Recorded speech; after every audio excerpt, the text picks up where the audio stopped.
The Rolling Stones. Today we continue our journey. This is Happy. And it also says this is live.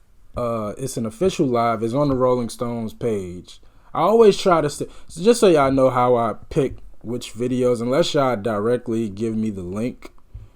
I usually just type in the song, and whatever has the most views or is the most suggested or highest suggested video, or if it's the official page of said group or artist, that's usually what I pick first. And then if I don't do that, then usually I'll just pick a lyric video where I could just follow along with the lyrics. So just to give y'all some insight on how I pick songs when y'all not like direct and what y'all want me to do. Like if y'all want me to do a concert, if y'all want me to do studio, if y'all want me to do, so that's usually how I pick. And so, I kept seeing Rolling Stones Happy, but didn't say live, didn't say studio. So I just typed it in, and one of the first suggested videos and on the official Rolling Stones page was this right here. So, and I think this is my first Rolling Stones live reaction. I don't think I've reacted to any live performance from them. So really excited to see this. And it says 1972, excuse me. So we get to see that young Jagger, young Rich, you know what I'm saying? We get to see the young Rolling Stones in action. So I'm really excited to see this. We'll do the song research afterwards, but let's get into it.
You know what's so crazy watching this is I actually see that the Stones are actually like on a comeback tour right now. I don't know exactly. I don't know if I feel like they dropped an album or something. Something just happened with the Rolling Stones. And I'm pissed off that I didn't keep up with it or y'all didn't tell me. But I feel like they're doing something right now. Mick Jagger and Keith Richards. And they're on some type of tour or something. But anyway, I say all of that to say, I was watching a little bit of footage from whatever I was watching. I want to say it was an interview or something they were doing. And to see them here, I mean, gosh, I've been talking about time a lot in a lot of my reactions and just how we got to make the most out of our time and, that whole thing. Just seeing them here and then seeing, how they are today. And just still seeing them in high spirits and full of life now. But just seeing them here, it's like, wow, But this is my first time, like, really hearing Keith Richards vocally. It's pretty damn good. Pretty good.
Now I gotta be completely honest with you here.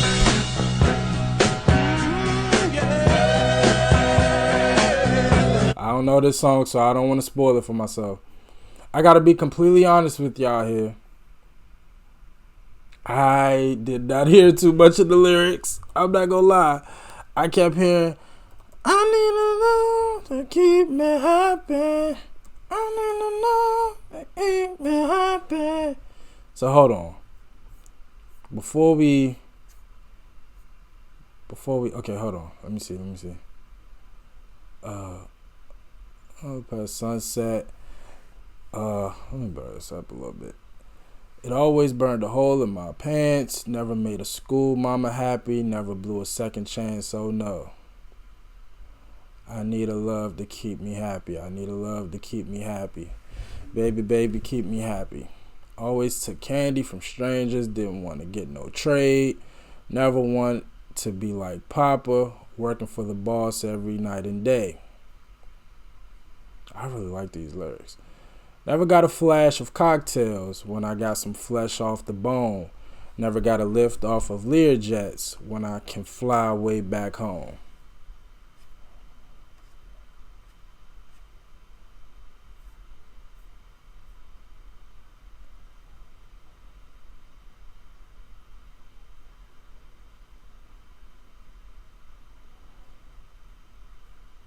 So apparently some women keep them happy. I can't wait to do the song research. Let me just do the song research. I love the lyrics. It's one of those just feel good records, but it's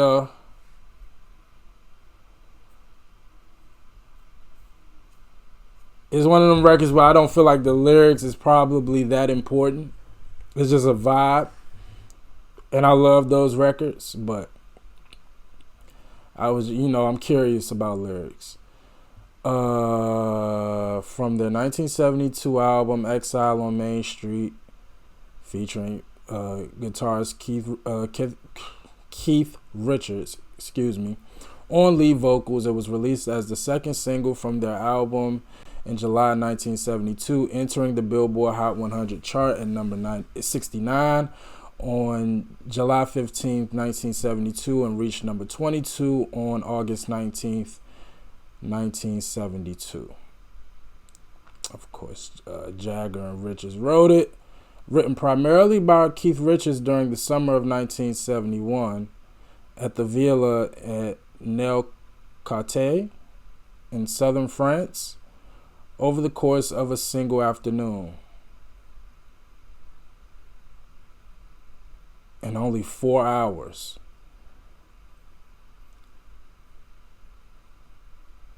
At noon, it never existed. At 4 o'clock, it was on tape. That's crazy. They created a hit song in 4 hours. Happy was the only single by the band to chart on the Hot 100 on which Richards sang lead. Gotcha.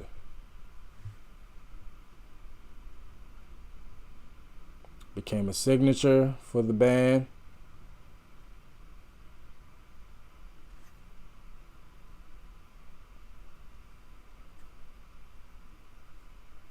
Incredible. Yeah, I feel like it's one of those songs that, again, it really doesn't need much deciphering. It's one of those records that just feels good. You just kind of naturally sing along to. But the lyrics, it's nothing like firm that you hold on to and really like stick with you. It's just a feel good record, and I like that. I appreciate that, and it's probably one of the first from the Stones that I've heard like that. Like literally every song that I reacted to by them. It is very deep, very dense in regards to content. A lot of things, they usually touch on a topic and they really go for it. This seems very lighthearted. Not saying this in a disrespectful way, but I can tell how this song was done in 4 hours. I'll put it that way. You know what I mean? I don't think Sympathy for the Devil was written in 4 hours. You could just tell through composition and lyrics. You could just tell that's not something that took a couple of hours when we were on vacation. I just wrote something real quick and we just, you know what I mean? This seemed like we're talented. We on vacation, but you know what? I got this idea that won't come, leave my mind. Let's write this down. Let's put it on tape. Let's record it real quick. It kind of sounded that way, but it's still a really good song, which speaks to their talent. Because as we all know, a lot of artists, they don't have that capability. They like a lot of artists. They have to sit in a room, really think, sit on a record. I mean, pretty much live with it for days and days and days. This story kind of gives you some insight to their talent, whereas like they could make hit songs in 4 hours. They chose to be deep and insightful and create these very thought-provoking songs, but they had the talent to just make a good song in 4 hours and be done with it. So I really love the story behind this record. And to the song itself, I thought it was great to hear Keith Richards. And I'm telling you something, I got to hear the studio version. He really can sing. I don't think Jagger is like a definitively better singer than Keith, based off of what I just heard. Again, I'll listen to the studio version, and I really love Mick Jagger's voice, but Keith sounded pretty damn good. So I definitely would love to hear more songs where Keith Richards sings lead. So definitely, I'm definitely excited to hear that. I was a little shocked. I was like, when the video first started, because it was showing Jagger, and I'm like, but somebody's singing right now. Who the hell is that? And then when it panned to Keith Richards, that was dope. So I'm really excited to hear more and learn more about the Stones. Again, it was great to hear a different side to them, a little bit more playful side to them, and still manage to make a great song. Again, the combination of Jagger and Richards, when they put their writing brains together and write, even if it's just something like this, it's phenomenal. It's phenomenal. And yeah, that's really all I got for this one. Again, I really enjoyed it, but it's really not much to say. And it's definitely, I think, in what I've heard so far from the Stones, it's definitely not one of my favorites, but I really do like it. And I really do like hearing this side of them. You know what I mean? So it was definitely a breath of fresh air in a lot of ways. So I'm really excited to hear more and learn more from the Stones. So y'all request and recommend, and I'm definitely going to check it out. But as always, like, comment, and subscribe. I appreciate y'all for watching. Until next time, with the Stones.